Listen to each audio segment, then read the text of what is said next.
आपका स्वागत है। आपको बता दें कि जहां एग्जिट पोल एनडीए को बहुमत दे रहे हैं, वहीं आत्मविश्वास नरेंद्र मोदी का भी चरम पर है। इस वक्त जो बड़ी खबर आ रही है नरेंद्र मोदी से जुड़ी हुई, वो ये कि नरेंद्र मोदी अपने पास रखेंगे वाराणसी की सीट। जी हां, ये बड़ी खबर, क्योंकि ये लगातार सवाल बना हुआ था। 2 सीट से चुनाव लड़ रहे थे। एक साल में वाराणसी के कायाकल्प करेंगे। परसों शाम को मोदी गंगा आरती करेंगे, यानी 17 तारीख को गंगा आरती करेंगे। 17 तारीख को शाम 4:30 बजे जाएंगे वाराणसी के लिए मोदी का एक्शन प्लान तैयार है। कायाकल्प करना चाहते हैं वो 1 साल के अंदर अंदर वाराणसी की। हमारे साथ एबीपी न्यूज संवाददाता ब्रजेश कुमार सिंह जुड़ गए हैं। ब्रजेश, नरेंद्र मोदी का एक्शन प्लान तैयार है, ये खबर अगर सामने आ रही है, क्योंकि लगातार अखबार में भी ये खबरें सामने आ रही है कि किस तरह का एक्शन प्लान है नरेंद्र मोदी का, तो उनका पूरा प्लान पहले से तैयार है। अगर उन्होंने वादा किया था वाराणसी से, तो लग रहा है कि वो उसको अमली जामा पहनाएंगे।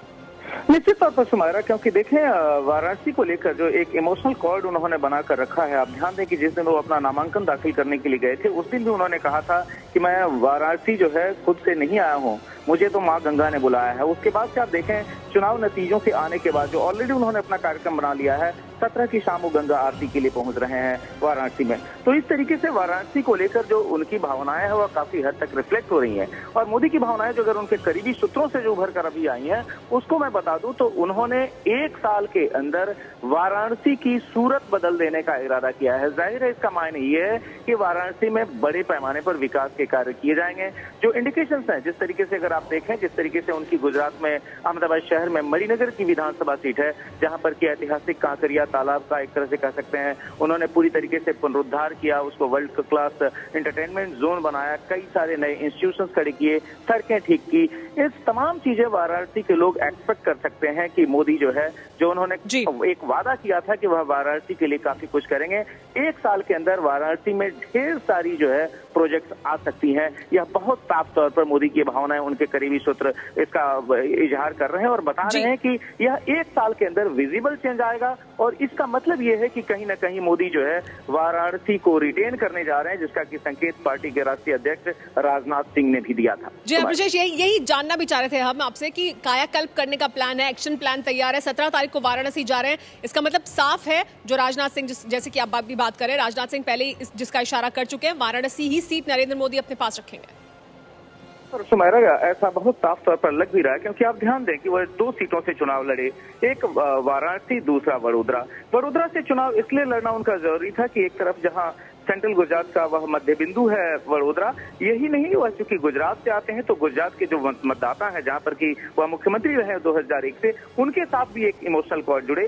दूसरा, जो वाराणसी से चुनाव लड़ने का पार्टी का जो उनका इरादा था, जो पार्टी ने तय किया, उसके पीछे ये था कि उससे न सिर्फ पूर्वांचल बल्कि जो एक कहा भी जाता है कि भारत की राजनीति में अगर आपको अपने मजबूत हस्ताक्षर दर्ज कराना है तो आपको उत्तर प्रदेश के रास्ते से आना होगा। तो ऐसे में इन परिस्थितियों के बाद से उत्तर प्रदेश की वाराणसी सीट है जो है, उसी को मोदी रिटेन करेंगे। इसके पर्याप्त जो है संकेत अब उभर कर आने लगे हैं और इसीलिए 1 साल का मास्टर प्लान उनका वाराणसी के लिए तैयार हो चुका है। जी ब्रजेश, ये भी जानना चाहेंगे कि नरेंद्र मोदी का अगर एक्शन प्लान वाराणसी के लिए तैयार है, तो फिर कल जब नतीजे आएंगे उसके बाद से आगे तक के लिए उनका जो प्लान है, क्या उसकी भी कुछ इशारा मिल रहा है कि क्या उनका प्लान अब आगे है?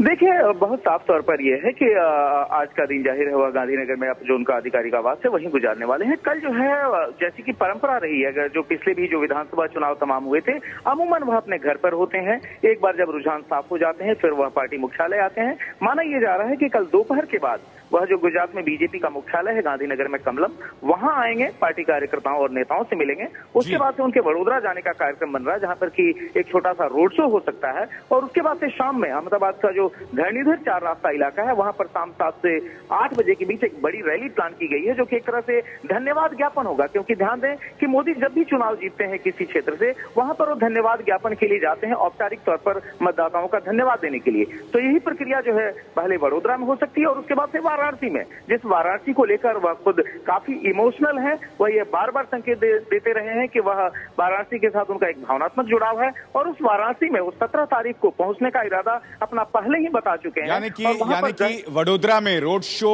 और बनारस को धन्यवाद देने की बात कह रहे हैं। बहुत बहुत शुक्रिया आपका ब्रजेश। मगर इससे पहले कि हम चर्चा को शुरू करें, मैं सोशल मीडिया में ट्विटर पे आ रही इन 2 खबरों की तरफ आपका ध्यान खींचना चाहूंगा।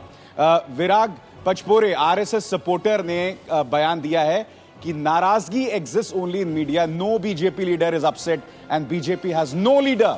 Who will demand a specific post, यानी कि आरएसएस की तरफ से कह दिया गया है कि बीजेपी की तरफ से कोई नेता जो है वो किसी तरह की कोई मांग नहीं कर रहा। मगर हम वापस बनारस को हेरिटेज सिटी बनाने की जो बात नरेंद्र मोदी कर रहे हैं, कम से कम जो खबर आ रही है जिसका जिक्र भी ब्रजेश ने किया है, वो इस बात की तस्दीक करते हैं। शेष नारायण जी, मुझे नरेंद्र मोदी के बारे में जितना मैं जानता हूं, और सबसे इंपॉर्टेंट है मैं बहुत ज़्यादा नहीं जानता, उसमें मुझे लगता है कि बनारस में जो कुछ भी करेंगे उससे पूरी दुनिया का टेंशन उनके मिलेगा। हेरिटेज वाली बात जो है ब्रजेश ने जो कहा वो बिल्कुल सही बात है, और वो करना चाहेंगे। और नहीं तो बनारस में कुछ बहुत डेवलपमेंट करने के नाम पे उत्तर प्रदेश की सरकार से विवाद ही खड़ा करेंगे तो राजनीतिक रूप से फायदा होगा। और दूसरा, बनारस में डेवलपमेंट के ऑप्शंस बहुत हैं। लखनऊ, बनारस और कानपुर 3 बड़े शहर थे।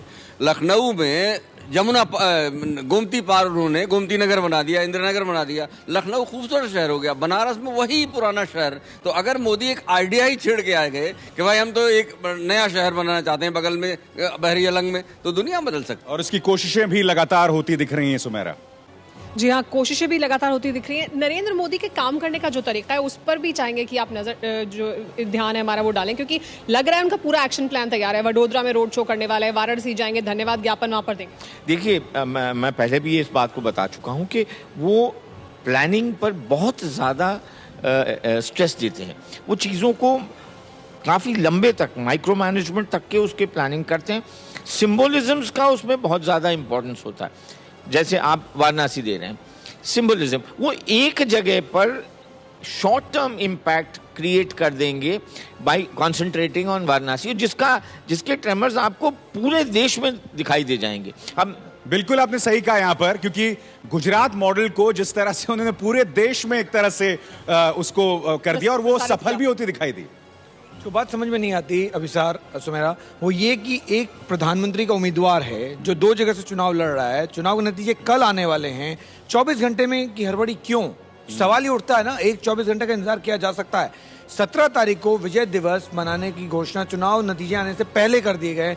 मान लीजिए नतीजे वो नहीं हुए जो वो सोच रहे हैं, फिर क्या करेंगे? फिर एम्बैरेसमेंट हो जाएगा, क्योंकि 17 तारीख का ऐलान पहले ही कर दिया है पार्टी ने। उनको यकीन है, पूरा चुनाव भारतीय जनता पार्टी, यही उनकी स्टाइल है, यही उनकी स्टाइल है। इसी स्टाइल में मोदी लगातार काम करते आ रहे हैं, लेकर के आगे चलते हैं। जब मोदी प्रधानमंत्री के कैंडिडेट भी नहीं थे तो भी अपने आप को प्रधानमंत्री प्रोजेक्ट करके ही चल रहे थे। ये उनका स्टाइल ऑफ फंक्शनिंग है। और मुझे लगता है जैसा जैसे रुझान आ रहे हैं और जैसे दिख रहा है एग्जिट पोल में, भले ही उतने आंकड़े नहीं हो, लेकिन बीजेपी सबसे बड़ी पार्टी। एक बहुत दिलचस्प स्पिन आज मैंने एक अखबार में देखा कि अमूल डेयरी जो है वो बनारस में एक योजना करने जा रही है। अब ये इसकी नींव तो अखिलेश यादव ने रखी थी, मगर जिस तरह से वो दिलचस्प स्पिन दिया गया है कि उसमें ऐसा लग रहा है कि नरेंद्र मोदी का पूरा योगदान। मोदी का स्टाइल है ये, मोदी का स्टाइल, जैसा उन्होंने कहा कि सिंबोलिज्म के साथ जुड़ते हैं।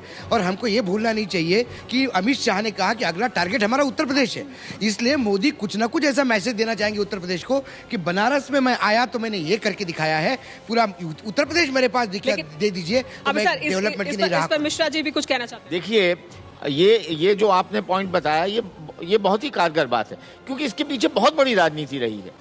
कुरियन के टाइम में कुरियंस के हाथ से पावर्स लेकर के और कांग्रेस के उससे कंट्रोल लेके कोऑपरेटिव्स का कंट्रोल मोदी ने अपने हाथ में पूरा ले लिया है। और उसका रिफ्लेक्शन ये आपको इमीडिएटली इसमें दिखाई दे रहा है कि GCMMF जो बॉडी है, फार्मर्स की मार्केटिंग बॉडी है, दे हैव मूव्ड फर्स्ट कि भाई वाराणसी में हम कुछ करेंगे। जी देखिए, मोदी क्या करके दिखाते हैं इस पे देश की नज़र है। देखिए, शिवराज सिंह चौहान ने मध्य प्रदेश में कई शहरों को पवित्र नगर घोषित किए, लेकिन वहाँ कुछ ऐसा हुआ नहीं और कुछ काम भी नहीं हुआ, तो लोगों में उसको लेकर के बड़ा डिसअपॉइंटमेंट है।